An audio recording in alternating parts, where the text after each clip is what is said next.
If you deleted a chat from Instagram, you cannot fully restore it back to your inbox, but there are a few legit ways to view or retrieve copies of those messages.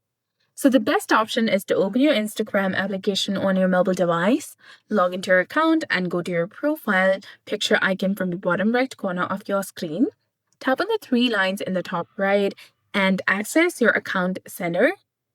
Once you're in the account center, you need to go ahead and tap on your information and permissions. Now tap on export your information from the top of the screen. This will open a new web page. Here, tap on create export, which is highlighted in blue color. Then select your Instagram account.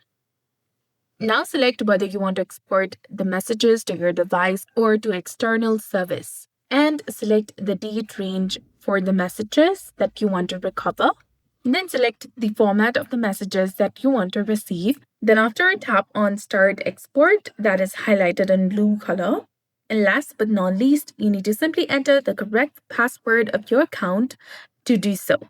So that's it. I hope you found this video helpful. If you did, please like, share, and subscribe. Thanks for watching. We'll see you again in the next one.